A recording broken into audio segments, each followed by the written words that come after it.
Assalamualaikum warahmatullahi wabarakatuh. Salam bahagia, salam Putri Cempa. Selayaknya memang seorang perempuan menjadi seorang Putri Cempa, putri yang cerdas, cantik, mandiri, proaktif, dan agamis.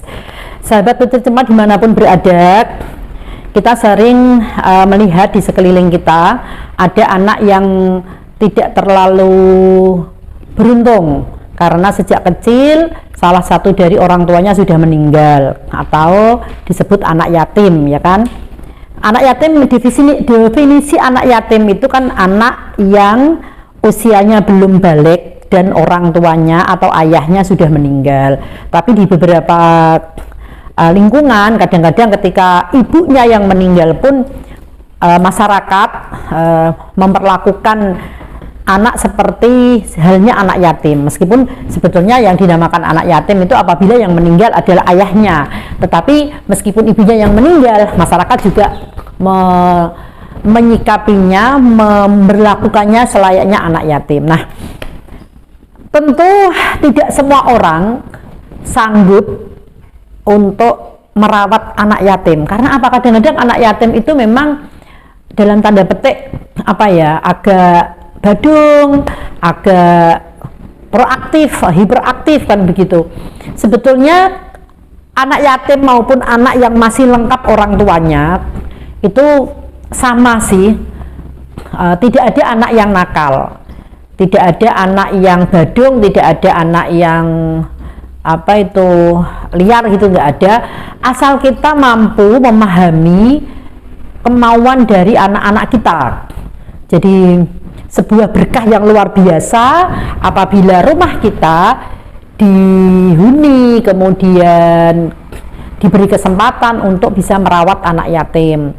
Untuk itu bagi sahabat-sahabat Putri Cempa dimanapun berada yang kebetulan saat ini diberi kesempatan Allah bisa merawat anak yatim, baik di rumah pribadinya maupun di yayasan atau di panti asuhan, selamat untuk panjenengan semua.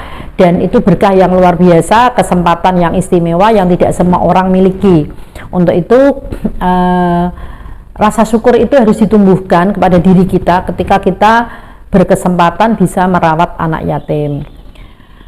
Tetapi bagi sebagian orang juga merasa ada ketakutan, karena di dalam Al-Quran juga dijelaskan bahwa menghardik anak yatim itu dosanya besar, dan kemudian ikut makan harta anak yatim itu sama juga dengan menyepelekan agama kan begitu.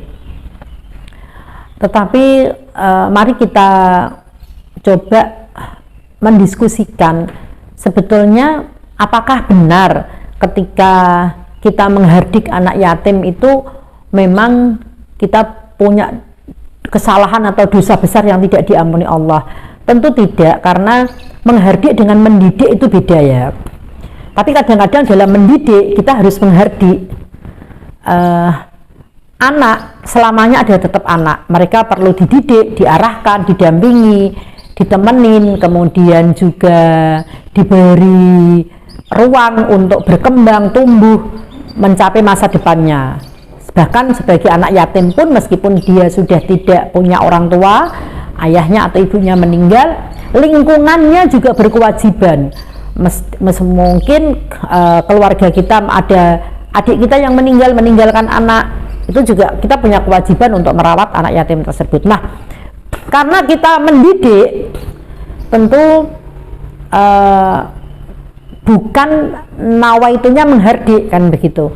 Kalau mendidik, kita misalnya marah kepada anak yatim itu dengan penuh kasih sayang, karena memang tujuannya jelas, nawaitunya jelas. Tetapi kalau kita hanya sekedar menghardik, mungkin karena kita marah, kita tidak punya tujuan yang baik kepada anak tersebut, hanya sekedar sebel misalnya, hanya sekedar merasa terbebani misalnya. Tetapi kalau kita mendidik, meskipun kita kadang-kadang memarahin mereka, tetapi kita masih punya sebuah tanggung jawab yang melekat, yang membuat anak yatim yang kita rawat nanti ini jelas masa depannya. Jadi anak juga akan merasakan bahwa oh iya, om saya, pak de saya, bude saya, tante saya, mbah saya memarahi saya itu karena saya begini begitu. dan mereka akan menyadari itu ketika mereka nanti sudah usia dewasa dan sudah mengarungi kehidupan yang begitu luasnya. Sehingga merawat anak yatim yang nomor satu adalah niat kita dulu. Jadi niat kita adalah niat untuk memberikan kebahagiaan kepada anak yang kurang beruntung karena bapaknya atau ibunya sudah meninggal. Nah, yang kedua, bahwa kita punya rasa tanggung jawab yang total, tidak hanya separuh-separuh ya, kita punya tanggung jawab yang total bahwa anak yang kita rawat meskipun dia sudah yatim itu adalah tanggung jawab kita. Nah, bagaimana kalau kita tidak mampu untuk bertanggung jawab secara total?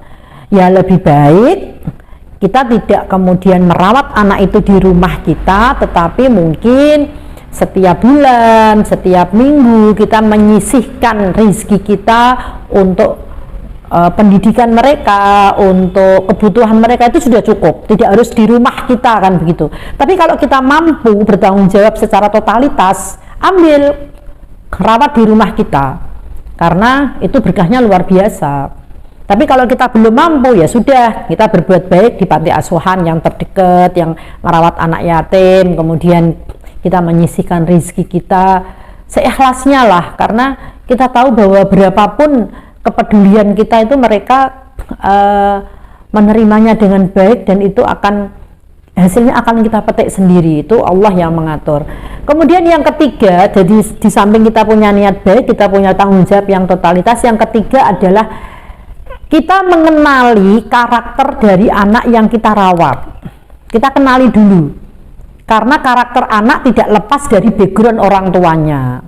Jadi kadang-kadang lingkungan terdekat kita, entah itu saudara kandung atau saudara ipar atau apa, itu kan kita tahu kan karakter dari orang tuanya seperti apa. Ini nanti akan bisa terlihat ketika kita merawat anak itu di rumah kita. Misalnya, anaknya ini dibilangin nggak bisa bener nih ini, kita akan melihat, oh iya dulu bapaknya juga begitu sih, ya sudah nanti tak rubahi pelan-pelan kan. Ketika kita tahu karakter orang tuanya misalnya, terus kemudian dari situ kita bisa lebih sabar, lebih telaten, lebih bisa mengerti, lebih bisa punya empati terhadap anak yatim yang kita rawat. Jadi kenali karakter anak itu dari background keluarganya, dari lingkungan sosial mereka tumbuh. Kalau misalnya mereka kita ambil dari panti asuhannya seperti apa, induk semangnya bagaimana, dulu perawatannya seperti apa, kita kenali itu, sehingga nanti pada saat kita merawat mereka di rumah kita, itu kita lebih bisa bijak dan arif dalam menghadapi tanda-tanda petik misalnya kebadungannya kan begitu. Karena ini anak ya, anak yang masih yatim, artinya kalau laki-laki berarti di bawah usia 15 tahun, kalau perempuan di bawah usia 9 tahun yang belum akil balik kan begitu. Di samping niat yang baik, kemudian kita punya tanggung jawab secara total dan kita mengenali karakter anak yatim yang kita rawat. Yang keempat yang harus kita pahami adalah bahwa kita punya sebuah misi besar terhadap anak tersebut. Apakah perlu sih merawat harus punya misi, harus punya tujuan? Iya dong.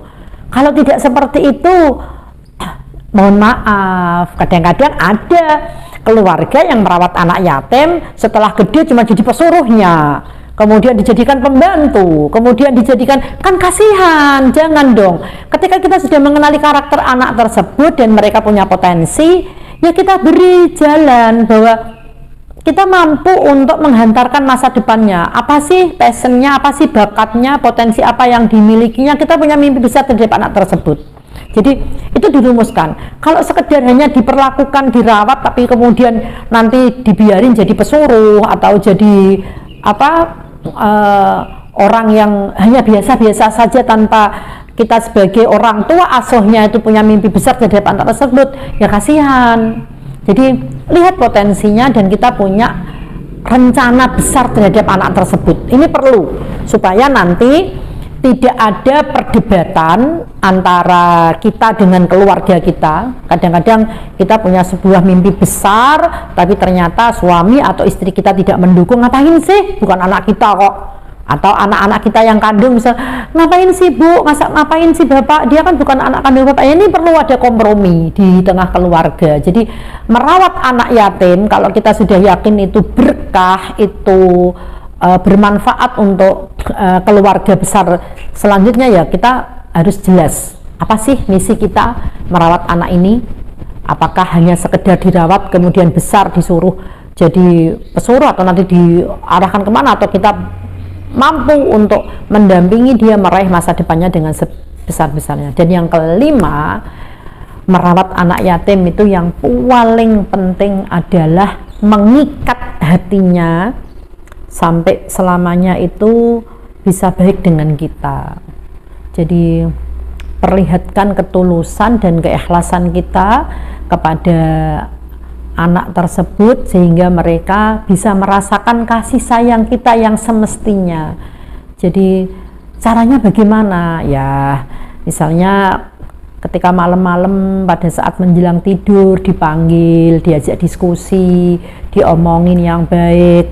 Aku minta maaf kalau misalnya ada kadang-kadang galak, kadang-kadang, tapi aku sebetulnya bapak atau ibu itu sayang sama kamu, kepengen seperti ini. Nah, ini perlu menumbuhkan keterikatan emosional, keterikatan hati, sehingga anak ini merasa bahwa kehadirannya di lingkungan keluarga kita itu sangat diapresiasi, disayang, dan dihargai.